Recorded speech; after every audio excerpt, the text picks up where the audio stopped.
छात्र मित्रों नमस्ते। मैं हूं राज मस्ताना और all in one competition classes में आपका हार्दिक अभिनंदन एवं स्वागत करता हूं। तो मित्रों हम पढ़ रहे थे संधि और संधि में हमने पढ़ा था मित्रों स्वर संधि और स्वर संधि में भी हमने दीर्घ संधि के महत्वपूर्ण उदाहरण देखे थे और दीर्घ संधि का अध्ययन किया था।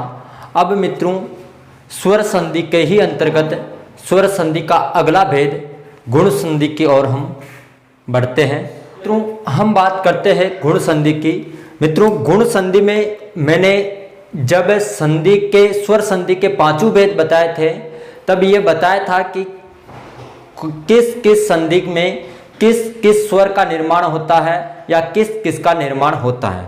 तो हम देखते हैं गुण संधि में अब किस किस स्वर का निर्माण होता है। ठीक है, देखो इसमें ए या आ प्लस ई या ई इनका योग हो तो एक का निर्माण होगा। किसका निर्माण होगा? एक का। पहले अगर ए है या आ है और उसके योग में उ या ऊ आकर मिले तो ओ का निर्माण होगा। किसका निर्माण होगा? ओ का। ठीक है मित्रों, आगे देखो यदि पहले ए है या आ है और उसके योग में री आके मिले तो अर का निर्माण होगा। देखो मित्रों स्पष्ट ध्यान देना, पहले ए या आ ही होना चाहिए तीनों में। देखो चाहे बाद में ई या ई हो, ऊ या ऊ हो या री हो, पर पहले क्या होगा? ए या आ। ठीक है मित्रों, तो ए होगा या आ होगा और बाद में ई या ई हो तो ए का निर्माण होगा और ऊ या ऊ हो तो ओ का निर्माण होगा और यदि री है तो अर का निर्माण होगा। देखो एक एक उदाहरण देख लो इनके सामने और बाकी के उदाहरण हम विस्तार से आगे और देखेंगे। देखो इसमें देखो ये क्या है? गण प्लस ईस। समझने का प्रयास करना मित्रों, ध्यान दे से देखना। देखो इसमें क्या है? ए है, ए स्वर है, अणे में ए स्वर है और बाद में क्या है? ई, बड़ी ई है। क्या है? ई। अब देखो मैंने कहा यदि पहले ए या आ हो और बाद में ई हो तो निर्माण किसका होगा? ए का। किसका होगा? ए का। और इस ए की मात्रा क्या होती? ये। तो नया शब्द क्या बनेगा? देखो नया शब्द बनेगा मित्रों गणेश। क्या बनेगा? गणेश। कैसे बना? यहां ए है और यहां ई है, दोनों के योग से ए का निर्माण हुआ और नया शब्द बन गया गणेश, क्योंकि इस ए की मात्रा वापस आ गई, ये स्वर गायब हो गया और ये स्वर गायब हो गया। सूर्य प्लस उदय। देखो यहां क्या है? ए है, यहां क्या है? ऊ। या ऊ है या ए है। देखो पहले शब्द के अंत में ए है और बाद वाले शब्द के आरंभ में ऊ है, दोनों के योग से नया स्वर जो बनेगा वो होगा ओ। ओ, क्योंकि ए या आ प्लस ऊ हो या ऊ हो तो किसका निर्माण होगा? ओ का। और ये हो गया ओ। तो अब नया शब्द क्या होगा? देखो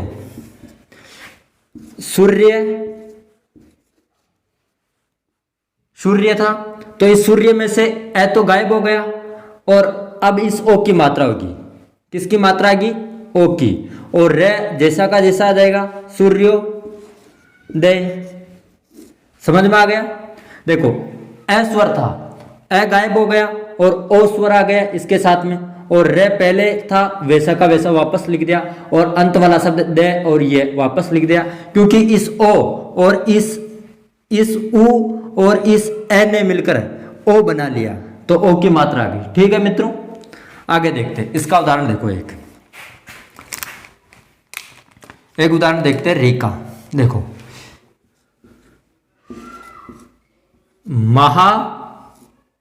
प्लस ऋषि।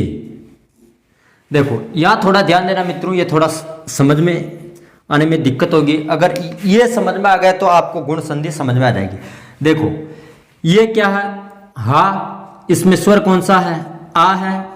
मैंने कहा क्या मैंने पहले कहा था या तो ए होना चाहिए या फिर आ होना चाहिए। क्या होना चाहिए, या तो ए और या फिर आ। देखो तो यहाँ क्या आ रहा, आ, और यहाँ क्या है, री स्वर है, री है, बाद में री है और पहले ए या आ में से एक आ है। तो अब निया निर्माण होगा वो किसका होगा, अर का। किसका होगा, अर का। ये हो गया अर, ये तो निर्माण हुआ। अब देखो अब हम ये शब्द जो लिखेंगे इसमें क्या लिखेंगे, मैं और है। देखो अब ये ए है, वो तो इस हा का स्वर तो आ तो गायब हो गया, और ये ए है वो ए आकर इस है में मिल जाएगा। तो ये तो हो गया मैं है, और ये री भी गायब हो गया क्योंकि इस री और आ ने मिलकर तो अर बना लिया। तो ये अब रहा रे, और अब हम क्या लिखेंगे, री भी गायब हो गया तो सी लिखेंगे। क्या लिखेंगे, शी। और अब बच्चा हमारे पास आधा रे, तो अब ये आधा रे कहाँ लिखेंगे, ये लिखेंगे है श के ऊपर और है के बाद। देखो मित्रों ये यहीं क्यों लिखा गया, हमने ये रे यहाँ क्यों लिखा, ये इसलिए लिखा क्योंकि हमेशा आधा वर्ण जिस वर्ण से पहले बोला जाता है उसके ऊपर लिखा जाता है। ध्यान से सुनना, हमेशा आधा वर्ण जिस वर्ण से पहले बोला जाता है उसके ऊपर लिखा जाता है। देखो इसका उच्चारण करेंगे तो हम क्या करेंगे, महर्षि, महर्षि।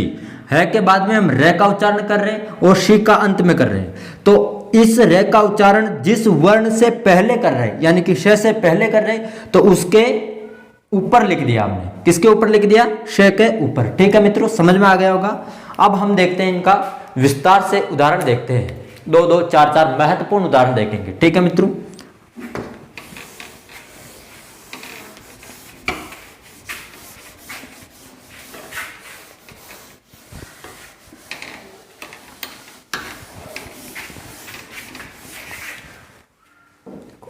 अब देखते हैं और उदाहरण। देखो पहला उदाहरण है मित्रों नेति। क्या है, नेति। देखो इसका संधि विच्छेद करेंगे, न प्लस इति। यह कैसे हुआ, यह किसकी मात्रा आ रही, एक की। न के ऊपर किसकी मात्रा आ रही, एक की। तो स्पष्ट है यहां ए या आ था और यहाँ ई या ई में से कोई ना कोई स्वर था। तो यहाँ क्या था, न के साथ में मिला हुआ ए है और यहाँ था ई। इन दोनों ने मिलकर बनाई जो मात्रा वो है ए स्वर बनाया। और ए स्वर की मात्रा क्या होती है, ये समझ में आ गया होगा नेति कैसे बना। ठीक है, अगला उदाहरण देखते हैं। तो शब्द क्या बनेगा, ने ति। ठीक है मित्रों, अगला उदाहरण देखो, प्र प्लस इक्षा। देखो प्र में क्या ए है, देखो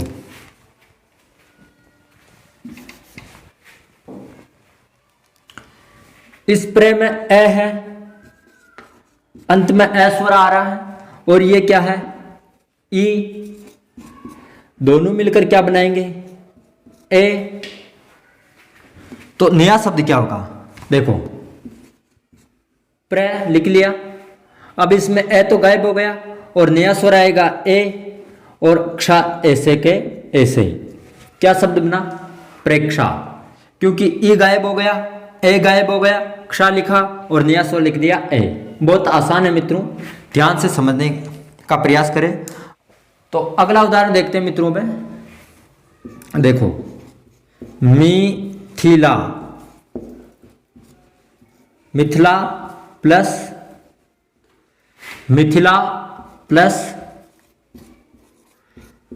ईस। देखो इस ला में आ स्वर है और इसमें क्या है, ई है।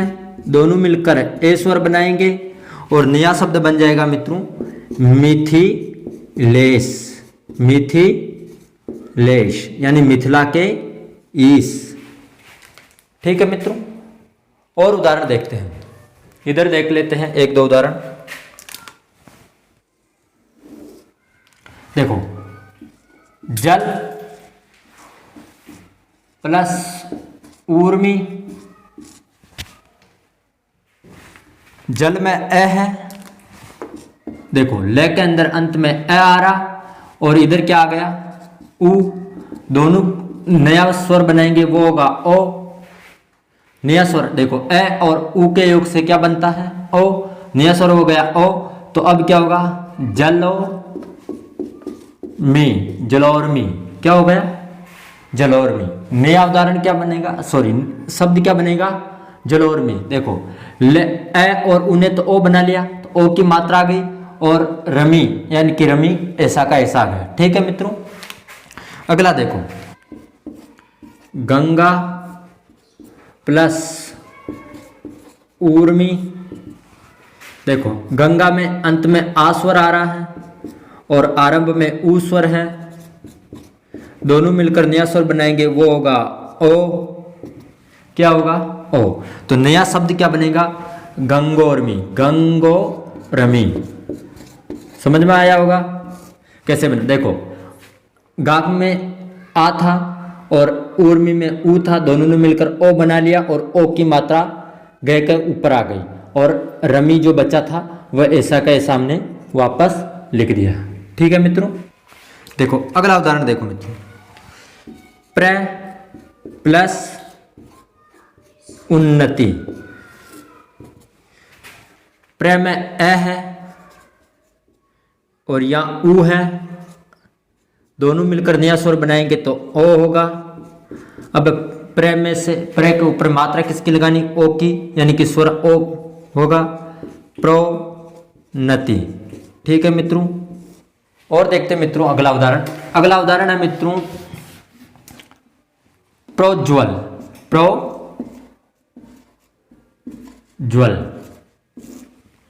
देखो प्रोज्वल मित्रों ऐसे लिखा जाता, इसका विच्छेद करके देखते हैं। प्र प्लस उज्ज्वल। देखो अगर हम इस उज्ज्वल के भी टुकड़े करें तो ये हो गए उत प्लस ज्वल। ठीक है मित्रों, फिलहाल हम गुण संधि पढ़ रहे हैं तो गुण संधि के आधार पर देखते हैं। देखो प्र में क्या था मित्रों ए है,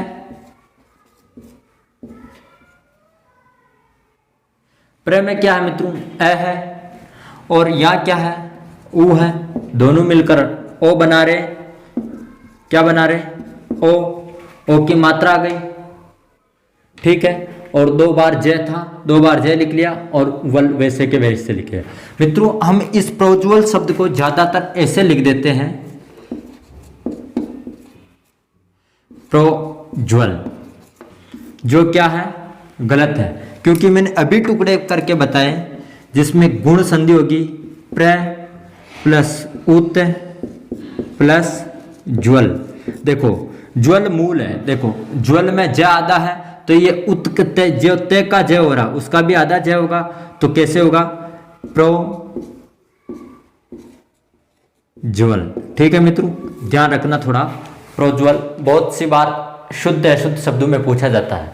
रे के उदाहरण देखते हैं। देखो महर्षि हमने देख लिया, देखो देव प्लस ऋषि। देखो इस ऋषि में यहां कोई रे की मात्रा नहीं है, लेकिन अब हम जब इसका संधि करेंगे ना तो देखो देव देव ऐसा था, तो इस यहां तो क्या है ए है और यहां क्या है री है,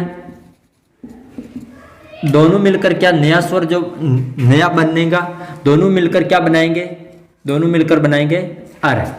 क्या बनाएंगे अर। तो अब देखो इस देव का जो ए लिया था वो इस अर वाला ए वापस जाके इसमें चला जाएगा। देखो ये ए वापस व में चला जाएगा, तो वह तो जैसा का तैसा रह जाएगा। और अब हमारे पास में जो शेष बचा वो बचा ये आधा रे। ठीक है, तो हम लिखेंगे, अब री तो गायब हो गया क्योंकि री ने तो अर बना लिया। अब हम लिखेंगे शी और हमारे पास बचा हुआ आधा रे, तो इस आधे रे को कहां लिखे, ये लिखा जाएगा यहां। ठीक है, तो क्या बनेगा, देवऋषि। ठीक है मित्रों, देवऋषि हो गया, महर्षि हो गया, और उदाहरण है का शीत ऋतु, सप्तऋषि। ठीक, अब इसके एक दो उदाहरण और देखते हैं मित्रों। देखो, ये है शीत प्लस ऋतु, इसका भी थोड़ा ध्यान देना मित्रों। देखो यहां क्या है, ए है, और यहां क्या है, री है। दोनों मिलकर क्या बनाएंगे, दोनों मिलकर क्या बनाएंगे मित्रों, अर बनेगा। अर में वही बात, शीत वापस वैसे लिख देंगे। क्यों शीत वापस क्यों लिखा, क्योंकि ये ए तय में जाकर वापस मिल गया, रे हमारे पास बचा हुआ है, री ने मिलकर अर बना लिया। अब तू वापस लिखेंगे और ये रा आधा बचा हुआ यहां लिख दिया, शीतर तू, शीतर तू, क्या बनेगा शब्द, शीतर तू। ठीक है, उदाहरण और देखते हैं मित्रों जो महत्वपूर्ण है। देखो ये है मित्रों गुडाका प्लस ईस। देखो गुडाका कहते हैं मित्रों नींद को, नींद को कहते हैं गुडाका, और ईस कहते हैं स्वामी, नींद के स्वामी। ये मित्रों दो के पर्यायवाची अर्जुन का भी है और शिव का भी है। ठीक है, दोनों का पर्यायवाची शब्द है। देखो यहां क्या है मित्रों, आ, और यहां क्या है, ई। नया शब्द क्या बनेंगे, पहले ए या आ हो और बाद में ई हो, तो नया जो स्वर बनेगा वो बनेगा ए। क्या बनेगा, ए। तो इस ए की मात्रा पहले भी बताई, और देख लो ये शब्द बनेगा गुडा। अब देखो ये आ था, आ और ई ने मिलकर ए बना लिया, तो अब हम के लिखेंगे और इसमें ए की मात्रा लिखेंगे। ई भी गायब हो गया और बचा श, गुडा केस। ठीक है मित्रों, एक और महत्वपूर्ण उदाहरण है, अंत्य प्लस उदय। आसान सा है, इस ये में अंत में ए है, प्लस अंत में उ आ रहा, इस ए में, इस ये में ए है और यहां क्या है, उ है। दोनों मिलकर नया स्वर बनाएंगे, वो होगा ओ। वो क्या होगा, ओ।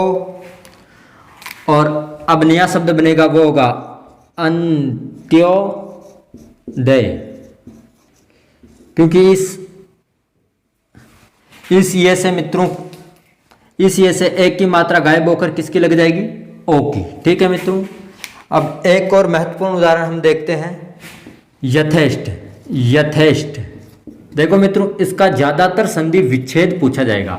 यथेष्ट शब्द का ज्यादातर संधि विच्छेद पूछा जाएगा, और हमें ध्यान रखना, अगर यहाँ एक की मात्रा आ रही है तो समझ लेना बाद में तो ई था और पहले ए या आ में से कोई एक स्वर था, तो हम यथ, यदि हम यथ करें तो हो नहीं सकता क्योंकि बैठ नहीं रहा, तो हम करेंगे यथा यानी कि जैसा, और इष्ट यानी इच्छा। इष्ट, इष्ट का अर्थ होता इच्छा और यथा का अर्थ होता जैसी, यानी कि जैसी इच्छा है वैसी, यथेष्ट। ठीक है मित्रों, देखो हमें टुकड़े करने में शब्द के अर्थ की सार्थकता देखनी है। हमने यथ करके देखा था, अर्थ की सार्थकता नहीं बैठ रही थी। हमें अर्थ की सार्थकता बैठ जाए तभी उसका सही विच्छेद माना जाएगा। ठीक है मित्रों, तो हमें पूरा एक बार नहीं दो बार करके देखो अर्थ की स्पष्ट हो रहा है या नहीं, अर्थ स्पष्ट हो रहा है या नहीं। ठीक है मित्रों, तो उम्मीद करता हूं आपको गुण संधि समझ में आई होगी। आज के लिए इतना ही। जय हिंद, जय भारत। देखते रहिए all in one competition classes, और यदि कोई प्रश्न हो तो कमेंट बॉक्स पर लिखकर डालें, आपको जरूर जवाब मिलेगा।